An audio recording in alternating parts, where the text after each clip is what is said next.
Сайн бацгаана үзэгчдээ. Та бүхэнд энэ өдрийн мэндийг хүргэе. Upgrade podcast-ийн ээлжид нэгэн дугаар танд хүрч байна. Манай өнөөдрийн дугаарт Тэнгэр телевизийн гүйцэтгэх захирал Unread Media-гийн үүсгэн байгуулагч Ундрал хүрэлцэн ирсэн байна. За бидний урилгыг хүлээн авсан танд маш их баярлалаа. За шинэ подкастт урьж оролцуулж байгаад маш их баярлалаа. За тэгэхээр бас медиа салбарын хүнтэй ярилцах болсондоо маш их баяртай байна. Тэгэхээр юун түрүүнд таныг одоо залуусын дунд айгүй тренди байдаг. Unread-ийг хэрхэн үүсгэн байгуулсан, яагаад үүсгэн байгуулах болсон бэ гэдэг тэр талаар яриагаа эхлэе. За тийм энэ подкастандаас оролцох боломж олдсонд маш их баяртай байна. Миний хувьд хамгийн анх хэвлэл мэдээллийн салбартай 2008 онд спортын тайлбарлагчийн хувьар холбогдсон. Бид хойд дөнгөж оюутан болоод ээж ах үедээ Бээжинг Олимпийн наадам тайлбарлагчаар ажиллах боломж олдоод UBS телевизэд ажиллаж эхэлсэн. Тэгээд энэ маань өөрөө бас надад хамгийн анх телевизийн салбар, телевиз гэж юу юу вэ? Энэ дотор байдаг хүмүүс яаж ажилтیں۔ Хамтаараа нэг бүгнөрөө нийлээд яаж энэ гоё юм үзүүлээ гэж зорддог юм бэ гэдгийг бас ойлгуулж бас шууд амжуултууд, шууд одоо хөтөлбөрүүд гэдэг чинь өөрөө бас ямар их ажил одоо нүсэр одоо хичээл зүтгэлийн үнд босд юм бэ гэдгийг ойлгуулж одоо тэр цагаас хойш би ингээ хэлний телевиз салбартай холбогдчихно. 2015 онд би одоо Ган Зориг Батцай гэдэг хоёр одоо найзынхаа хамтаар Unread Media компанийг эхлүүлсэн. Unread Today-гийн сайтаа нээсэн. Ерөөсөө одоо маш энгийн санаас байсан л та. Тэр бол бид нар өөрсдөндөө зориулсан өөрсдийнхөө уншихыг хүсэж байгаа юмнуудыг л бичье. Тэгэл тэр үед бас сонголт тийм олон байгаагүй.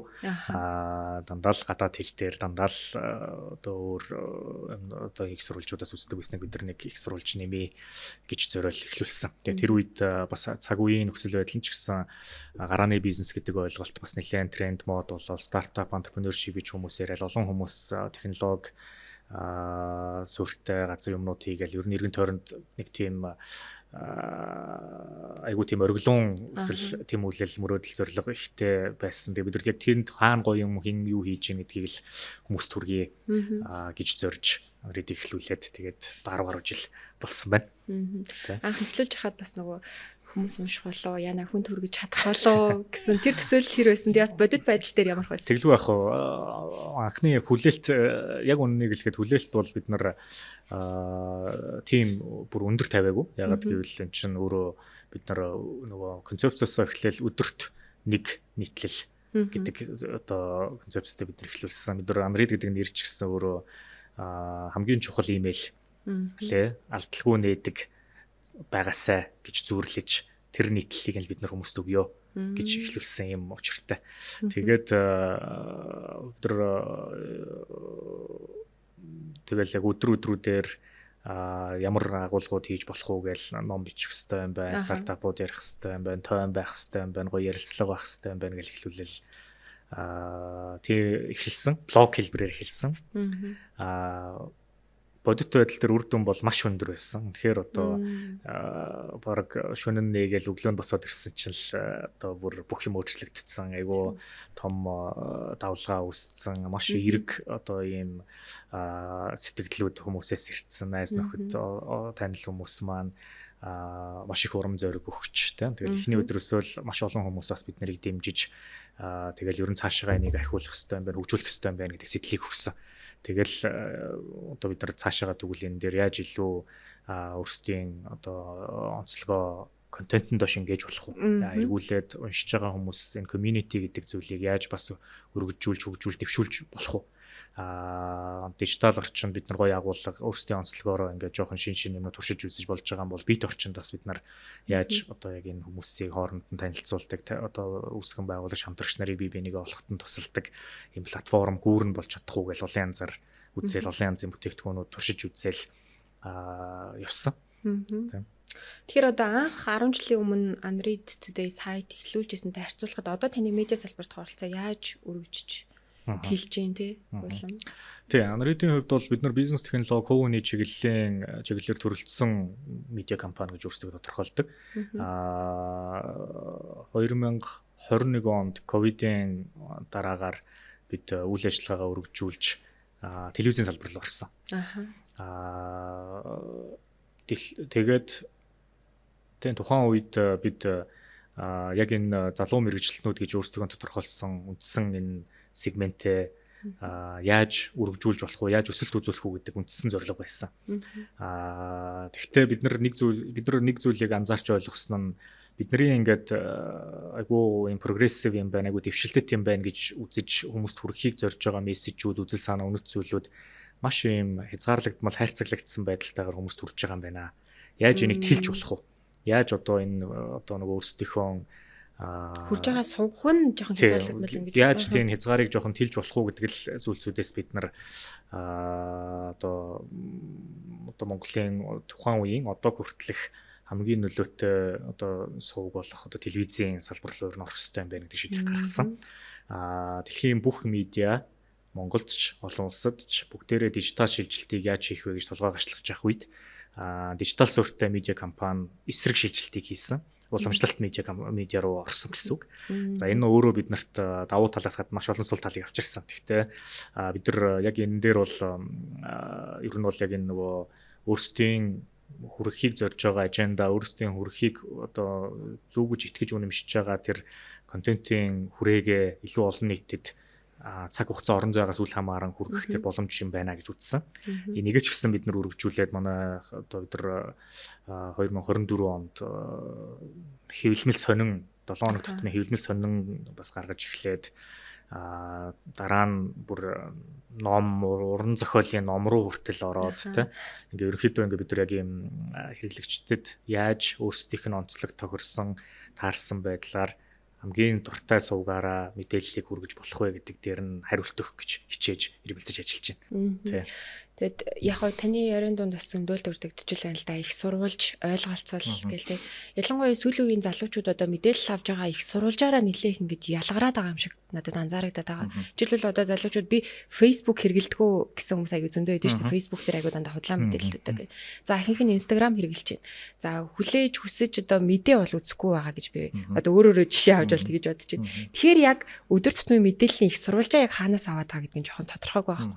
Та одоо жишээлбэл залуучуудад зориулсан одоо сонин сайт, ТV зөндөө олон их сурвалжтай харьцаж байгаа хүний хувьд залуучуудад одоо яаж мэдээлэл авах хамгийн зохистой эсвэл өөрийгөө одоо юу мэрч юм дээ тий илүү ийм баталгаат их сурвалжаас мэдээлэл олж авч чадах тэр сувг нь яг юу юм бэ тий энэ дээр жоох асуулт юм. Би хоёр зүйл хэлмээр санагдаж байна. Нэгдүгээрх нь болохоор тийм хүмүүсээс бид нар ингээл телевиз рүү анхаар яг сонинтой адилхан телевиз рүү анхаар нь телевизнээ тэгээ мэдээ хийн гэхээр хүмүүс бүгдээрээ энэ ч одоо яана тий одоо телевиз үздэг хүн байт юм уу одоо ер нь болцсон штэ гэл ингээл зөндөө үйл эргэлзэх тэнэгэлзэх нь гарч ирсэн. Дооч байдаг. Одоо телевиз идэг гэхээр нэг тийм гоё кул биш. Телевиз ажиллуулж чинь телевиз дээр тренди бол биш болчихлоо тий.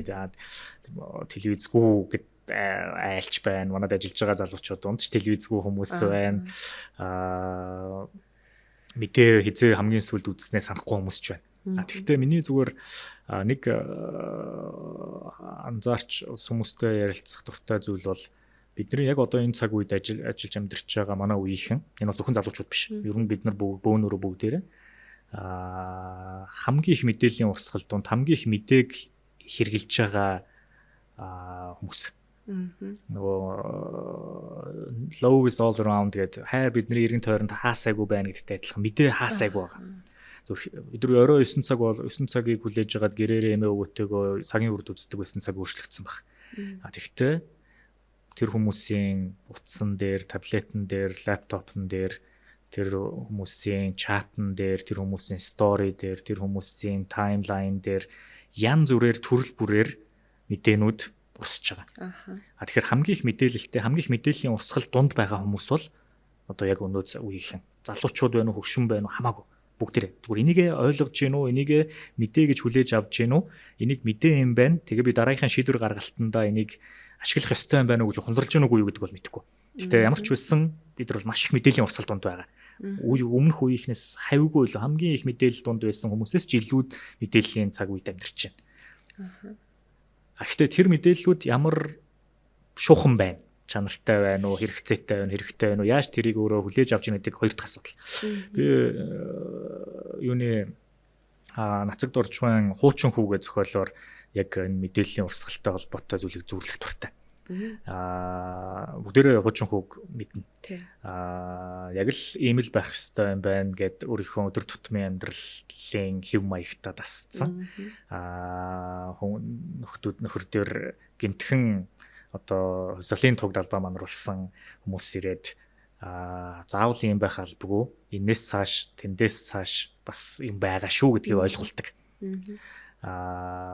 Би яг одоо хичнээн 21-р зуун 2026 он ч гэсэн ер нь дийлэнх бидний одоо эргэн тойронд байгаа хүмүүс бүгдээрээ хуучин охид хөвгүүд байгаа юм байна гэж боддог. Яагаад гэвэл яг өөрсдийнхөө нөгөө хайрцаглагдсан энэ орчинд асар их сенсац, асар их асуудал бэрхшээл, стресс дунд яг тэр алгоритмын гаргаж өгж байгаа нэг юм харуулахыг хүсэж байгаа зүйлээр хараад тийм ингээд тэрэндээ түүртэд энэ хорвоо ертөнц дэлхий дээр чинь ямар олон гоё гайхамшигтай сэтгэл хөдлөм зүйлсүүд өрнөж байгаа юм бэ, болж байгаа юм бэ гэдгийг анзаарах боломжтой хэлгүй явж байгаа хүмүүс маш их байна гэж бодож байна. Гэтэл хүн төрөлхтний хөгжил маш гоё цаг үе дээр байна шүү дээ. Маш гайхамшигт. Бид нар контентоор дамжуулаад мэдээллээр дамжуулаад тэр зүйлүүдийг зах зухаасан ч болтугай мэдэрч тэндээс өөрсдийнхөө санаа сэтлийг хийж байгаа, амьдарч байгаа орчин нөхцөлдөө яаж юуг нь авч болох уу гэдэг дээр ийм санаа сэтлээ уралдуулдаг байх боломж байгаа. Өсөлтөө яг одоо зүгээр яг бидний бодгослол бол бүгдээрээ яг шинэ охид хөвгүүд болж чадахгүй гаццсан. Хуучин хүүхэд хөвгүүд байна л гэж бодож байна. Бид одоо миний хийж байгаа ажлууд, манай багийн, манай редакцийн хийж байгаа ажил ч гэсэн яг яаж бид нар тэр хүмүүст яг энэ зүйлсүүдийг түүгэх өргөх үү гэдэг рүүл чиглэлнэ гэж зорддог. Мэдээллийг яаж авч болно. Гэхдээ ямар их сурвалж, ямар чанартай агуулгатай зүйлсүүдийг байгаа вэ гэдэг дээр л илүү хэрсүү байх хэрэгтэй цаг үе л ах гэж бодож байна. Тэг хэрсүү байх нь одоо уншигчийн, хэрэглэгчийн өөрийнх нь чадварын асуудал юм уу? Эсвэл медиа тэрэн зориулж ажиллах хэрэгтэй юм. Энэ олон их сурвалж дундаас хүн өөрт хэрэгтэй мэдээлэл олж авч чадахгүй байгаа хүмүүс одоо яг төлөв ах бай. Тэгээ эн чинь яг л нөгөө дахин анхдагч өндөг анхдагчуул адилхан асуулт баг. Ер нь бол тэгтээ тэргүй зориудаар төөрөгдүүлээ хүмүүсийг хуурай гэж байгаа суугууд маш их байгаа. Ийм одоо түхэнд цаг үед те одоо ингээд сошиал орчинд байгаа хүмүүст бол маш хэцүү л те. Гэхдээ мэдээллээ баталгаажуулах одоо их сурвалжуудаа нягтлах те нэг жоохон ийм уншдаг, мэддэг, итгэдэг их сурвалжуудтай болно гэдэг өөрөө одоо яг хэрэглэгч талаас хамгийн ихний ажил баг гэж бодож байгаа. Ямар одоо медиа хин гэдэг сэтгүүлч ямар агуулга дээр хамгийн одоо сайн одоо контентийг хүргэдэг вэ гэдэг дээр өөрийн гэсэн ийм үзэл бодолтой тий өөрийн гэсэн итгэл үнэмшилтэй болох цаг үе гэж миний хувьд боддог. Би өөрөө ч яг тэгжил контентууд үздэг. Одоо технологийн мэдээг хаанаас унших вэ, спортоо хаанаас унших вэ, сториг хаанаас унших вэ гэдэг дээр ингээд яг шүүлтүр хийж байгаатай адилхан. Гэхдээ нөгөө талаас медиа компаниуд өөрсдөө бас яг тэр хүмүүс итгэлийг олж авах хэрэгтэй. Нэг юм болол жоохон ороо босгоо үе дээр ноён нуруугаа хоглол ганц хоёр гоё сайхан харагдж байгаа юмны араас явуулчихдаг биш. Өөрийн редакцийн бодлого, итгэл үнэмшилтэй тулгуурлаж хүмүүст зүйтэй урт хугацаанд шалгарч үлдэх редакцийн бодлого хамгаалж авч үлдэж чаддаг. Тэгээд хүмүүсийн мэд хэрхийг хангахын төлөө ажиллаж чаддаг. Медиагийн үүрэг ерөөсөө информ хийх штэ мэдээлэл үүрэгт. Яг тэр үр байдаг юм медианууд өөрсдөө сайжрах хэрэгтэй. Тэгэхээр энэ бол ялангуяа одоо ингээд маш хурдтайгаар ингээд технологи, сошиал медиа одоо AI орж ирэл ингээд юмнууд бидний сэхээ өглгүүгээр л аш хурдтай өөрчлөгдөж байгаа энэ үе дээр бол аль альных нь хувьд нэлээд урт хугацааны даалгавар болов уу гэж өнөөдөр бодож байна. Зүгээр яг авлага талаас харах юм бол энэ бол зөвхөн хувь хүмүүс хариуцлагагүй, хүмүүс анзаарахгүй дандаа хуурамчуудад итгээд байгаа даа гэхээсээ илүүтэйгээр гадна бас тийм зэрэгцээд энэ бол бас хэвлэл мэдээллийн байгууллагуудын ч гэсэн үүрэг юм аа л гэж л хардаг. Тэгэхээр яг хөө мэрэгжлийн редакцууд бол өөрсдийн редакцийн бодлого болон холбогдох одоо дүрм журм мөрдөх ёстой зүйлсүүд байгаа шүү дээ. Тэрнийхээ хүрээнд хичээгээд ажиллаад байгаа. Одоо хүмүүст үнэн мэдээлэл хүргэхийн тулд тэрийг бол би хүлээн зөвшөөрч байгаа. А тэнгууд нөгөө талаа маш олон худлаа үнэн мэдэгдэхгүй баахан мэдээлэл донд ингээд залуучууд бүр ингээд ялын сонгож чадахгүй ингээд бүр төөрөлдөд байгаа байхгүй. Гэтэ ингээд бүр илэрхий ингээд фэйсбүүкээр энэ худлаа байна да гэж харагдаж байгаа юмнуудад хүртэл залуучууд итгээд байгаа байхгүй. Залуучууд ихэнх таашаа ер нь ингээ уншигчд гэх юм уу. Тэгэхээр одоо мэрэгжлийн хүний нүдээр харахад та аливаа мэдээллийг сошиалоос харангуйтаа за энэ одоо худлаа байж магадгүй дээ гэдгийг нэг ядаж өөрөөсөө нэг 3 асуулт асуугаад ингээд нэг фильтрдээд үзээч гэх юм бол та яг ямар зөвлөгөө өгөх вэ? Гэхдээ одоо AI гарч ирээд бүр ер нь яллахад амар хэцүү болчих. Харин тийм. Тэгэхээр одоо хүн болгоныг тийм хэрсүү бай гэж хэлэх нь одоо хаашаа юм те. Яг зүгээр л миний хувьд бол одоо нөгөө юу уншиж, юу хэрглэж байгаадаа одоо нөгөө тархиа юугаар дүүргэж байгаадаа яг юу идж байгаа вэ гэдэгтэйг адилхан санаа зовдөг болоосай л гэж хүсэж байгаа. Одоо би хоол идэхдээ хаанаас хоол авч идэх үү гэдэг дээр толгой гашлагж байгаа шүү дээ. Одоо өдрийн хоол байна уу, оройн хоол байна уу? Дэлгүүрээс бараа авахтаа олон сонголтууд хийгээд хоол идэхдээ эсвэл өөрөөдөө ундаа авахтаа юун дээр үнэлж шийдвэр гаргаж байгаа. Мэдээж амт, чанар, агуулга, брэнд, нэр хүнд, түүх, итгэл. Контент яг адилхан. Хийж байгаа газар нь ямар юм? Хийж бичиж байгаа сэтгүүлч нь ямар юм? Өмнө нь яаж ийсэн. Би яг л өргөчөндөө юу авж байгаатай адилхан тархиндаа юу дүүрэх үү гэдгээ адилхан сонгодог болоосаа л гэж үзэж байна. Зүгээр 2 дахь 3 гэсэн учраас те 2 дахь юм нь болохоор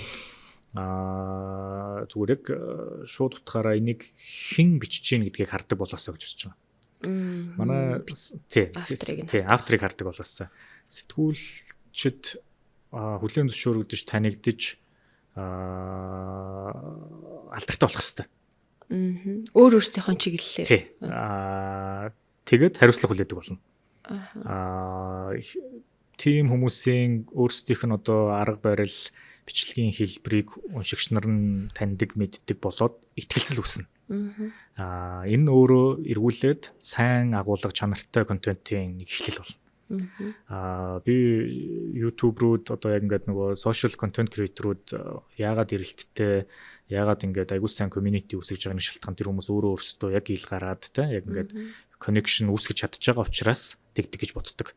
Гэхдээ яг манай медиагийн тэг яг нөгөө уламжлалт медиа ялангуяа сайт сонин телевиз центр дээр нөгөө авторууд нь төдийлөн ил гардггүй те тэгээд ингээд хоорондын ийм холбоосууд үүсэх боломж магадлал нь айгүй бага байдаг учраас бас нөгөө талаасаа ингээд нэг уншигч бичигч хоёрын хоорондын холбоос нэг үүсэхгүй байгаа болов уу гэж боддог.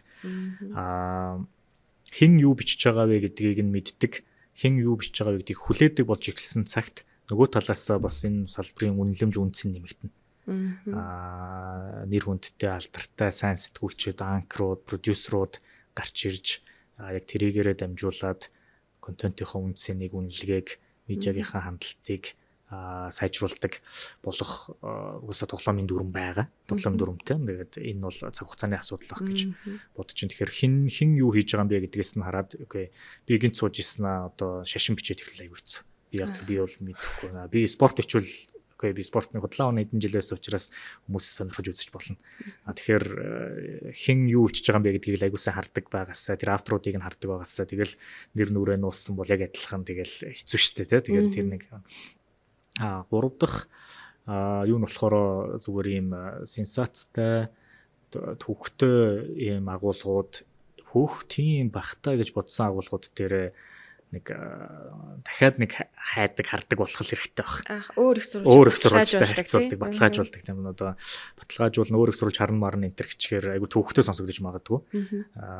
Тэгтээ жинхнээсээ яагаад илээ гэд хардаг тийм энэ чинь нэрээ тийм багтаа гэд ядаж өөр хүмүүс юу харж байгаа одоо нөгөө инфлюенсерүүд байна уу өөрсдийнхөө дагаж хардаг найз нөхөд байна уу тийм эсвэл яг нэг арай ихтэй гэж үздэг редакцууд байна уу тэд нар нь юу бичиж гин юу харсан байна гэдгийг харьцуулж хардаг байгаасай л гэж бодож байна. Сая бид нар ийм одоо нөгөө итгэхэд бэрх үйл явдлуудтай дүүрэн цаг үед бид нар одоо амьдарч байна. Тэгэхээр яг чинь зөвхөн дотоодын гэлтгүй олон улсад ч гэсэн гэсэн өдрийн тогтсон хэв маяг дүрм журам ноорон бол тэр чигээр эвдэгдэж байгаа энэ цаг үеэр бол ялангуяа итгэдэг их сурвалж чинь ч одоо алдах магадлалтай учраас 2 дахь 3 дахьаар баталгаажуулах нь зайлшгүй болов гэж л бодож байна.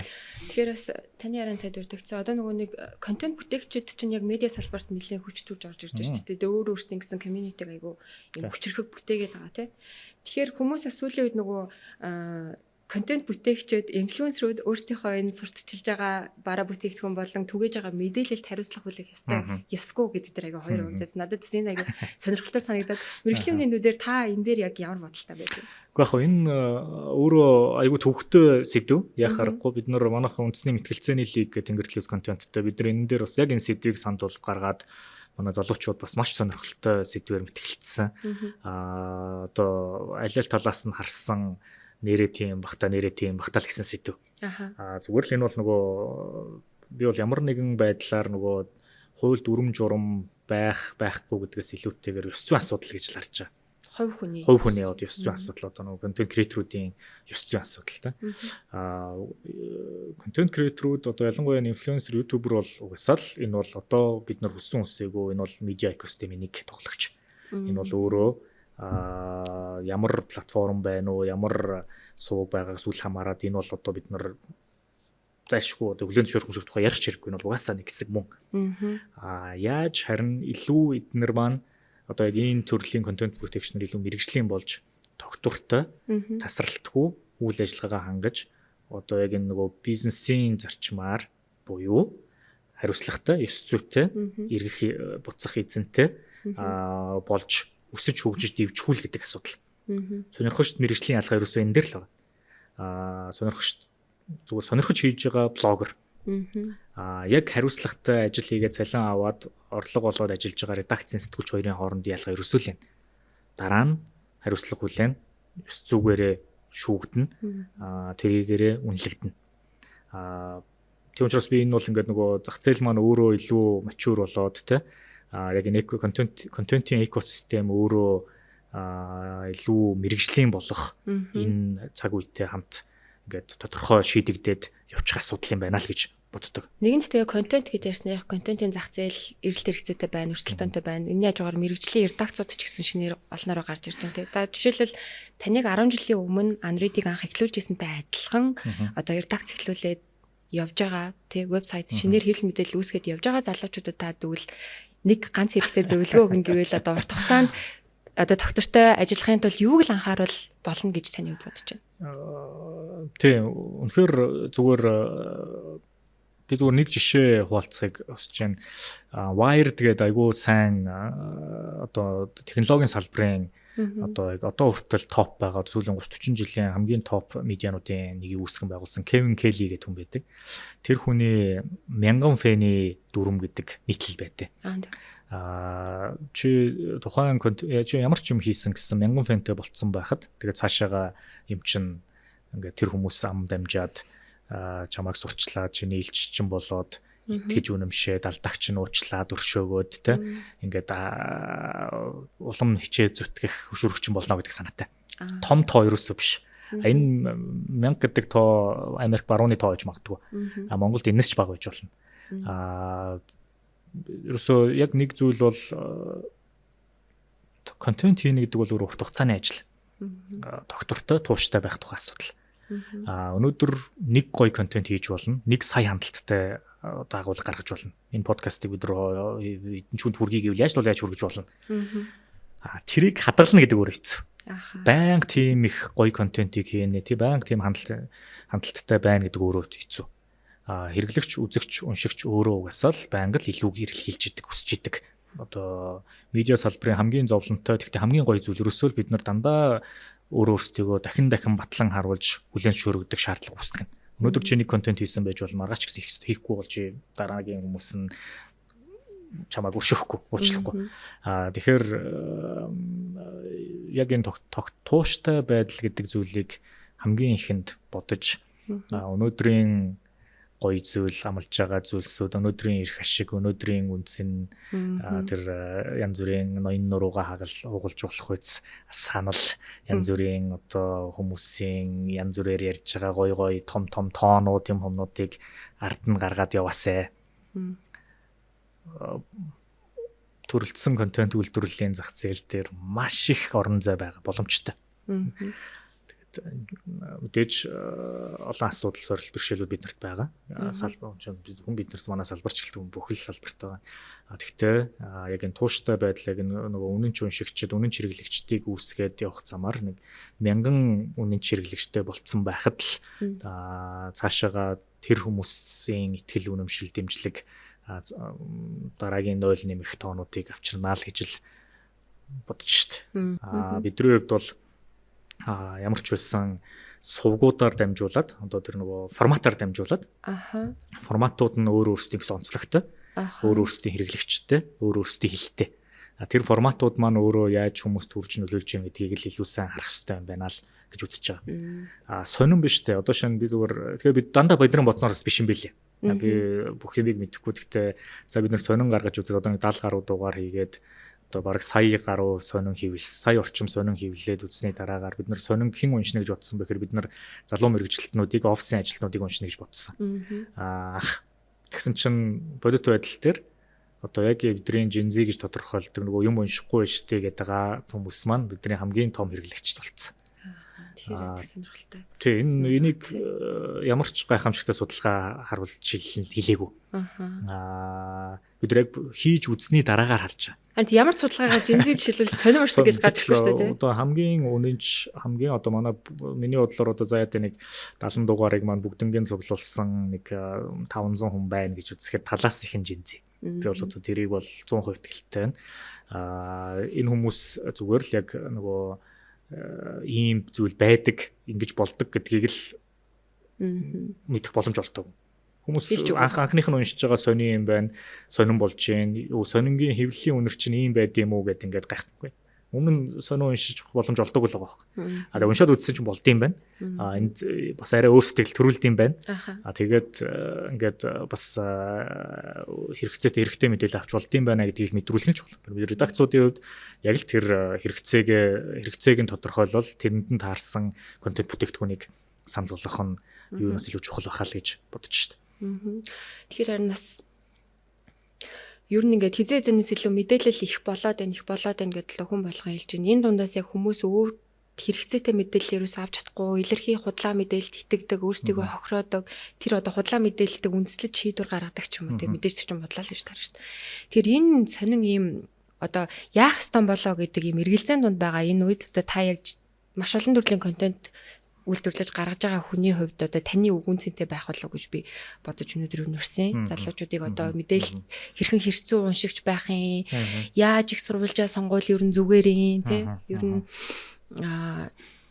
яаж арай өөртөө хэрэгтэй юм уншдаг болох юм гэдэг тал дээр тий. Бяцхан ч гэсэн одоо өөртөө хэрэгтэй зөвлөгөө авсан байх гэж найдаж чинь тэгээ магадгүй миний асуугаагүй ч юм уу ингээд дэвнэлхий тэнэ явцсан таны хэлхийг хүсэжсэн өөр үлдсэн зүйл байвал та одоо хуваалцаач. Тийм би дахиад яг түрүүнд дурдсан санаагаа зүгээр нэг жоохон базаад товчлоод хэлээ.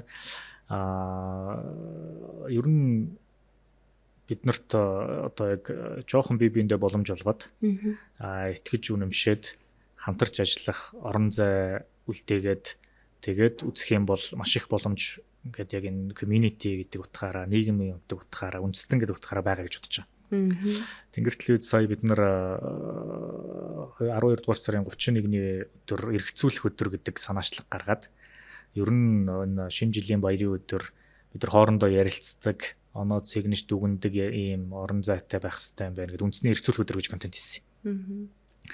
Уул нь бол бөөнөрөө цуглараад гоё юм ярьдаг ч гэсэн гоё ингээд сагийг өнгөрөөдөг ч гэсэн хизээч айгу сериосны яриа өрнөдгөө юм байна. Дандаа л тэгэл хоол зугаа зургатаар гарч байгаа дуу хөгжин бүжигдсэн гэндэл төвлөрчдөм байна гэж бид нар үзсэн. Уул нь бол шинэ он гэдэг чинь нэг юу болоод өнгөрөө яавь гэдгээ ярьдаг аюу чухал момент шүү дээ. Тэгээд яг энэнтэй адилхан биднэрт хамгийн их дутагдж байгаа хамгийн хэрэгцээтэй байгаа зүйл бол ер нь бол яг ийм хамтаараа хэлэлцдэг, хоорондоо ярилцдаг, санаа оноогоо уралдуулдаг ийм соёл талбар. Ерөөсөө бид нар зүгээр ингээл бодоод бас би өөрийгөө ч ингээд бодож бид нар одоо найз нөхөдтэйгөө ч тэр хүмүүстэйгээ ч тэр нэг тийм сериосны яриа нэг ер нь өнгөрөх гаргадаг. Сэдв агуулгууд юмнууд зөндөө бий. Олон боломж нөхцлүүд байгаа. Тэгтээ яг нэг ийм одоо бид нар хоорондоо ярилцаад жоохон эргэцүүлж бодоод нэрээ яах вүлээ гэж нэг тунгаадаг ийм одоо зүйл биднэрт ер нь айгүй хэрэгтэй байгаа юм байна гэж л бодож байгаа. Тэгээд энэнд бол мэдээж медиа салбар одоо контент креаторуудын оролцоо үүрэг бол маш их ийм төрлийн подкастууд, нэвтрүүлгүүд, влогууд, ярианууд тэрт улам их хэрэгтэй. Энэнд бид нар дахиад яг нэг зүйл ийм контентуудыг яхтаа бид нар энэ хүн юу юм бэ, энэ яаж байгаа юм бэ гэж шууд ингээд урчилж таамаглаж таагаад дүгнэлт хийхээс илүүтэйгээр сонсож үзээд нэрээ тийм байх гэж боддог байгууллагасаа л гэж бодож байна. Тэр ерөөсөө бидний ихтгэлцэл эхлэхээс өмнө дуусчаад байгаа. Тэгэхээр ярьж хэлэлцэж бие биендээ итгэдэг тийм байж иж бид нар цаашаага хамтдаа одоо гой юмнууд хийх байлгүй дээ. Тэгэхгүй бол итгэхгүй тэгээд итгэл нь эхлэхчгүй тэгээд ингээд дандаа өрчилж интернетээс сонсож цуглуулсан юмараа дүгнээд цэгнээд ахаар ер нь тэгээ болж утж байгаа амьсгалтай баг байхгүй юм шиг болоод байна. Тэгэхээр үнэхээр энэ нэргэн тойронд гайхамшигтай гоё зүйлсүүд хийж байгаа, үнэхээр хүмүүсийн амьдралыг өөрчилж байгаа, нийгэмд бодит төв нэмрээ оруулж байгаа олон залуучууд, олон байгууллагууд, олон бүлгүүд байгаа. Маш их биднэрт урам зориг, итгэл үнэмшлэх одоо нийгэмд итгэх итгэлийг, хүн төрөлхтөнд итгэх итгэлийг сэргээж чадах олон зүйлсүүд өрнөж байгаа. Бид нар энийг олж харж эндээс бас ингээд гой сайхныг нь мэдэж өөр өөрсдийнхөө бас өв нэмрийг оруулдаг байх ийм боломж бол зөндөө байгаа шүү л гэж л хамгийн сүүлд нь хэлмээр байна. Тэгээд медиагийн үргэн дээр их бид нар маш их хичээж байгаа шүү л гэж л. Маш их баярлалаа. Угаасаа л нөгөө Facebook руу ч юм уу сошиал медиа руу орохоор бүр энэ улс орн дэлхийн ертөнцид юу болоод байгаа юм бэ гэж бодоо бүр ингээд сэтгэлээр унмаар тийм хар бараа мэдээлэл донд ингээд цохогдоод байгаа энэ үед чинь бас нэг гялааж гялтайх болж шүү, ингүүл гоё шүү гэдэг мэдээлэл хүргэдэг танай редакцийн хамт олонноос баярлалаа. Цаг зав зориулсан бидний урилгыг хүлээн авч хүрэлцэн танд маш их баярлалаа. За баярлалаа. Манай өнөөдрийн дугаар энэ хүрээд өндөрлөж байна. Хамт байсан та бүхэндээ маш их баярлалаа.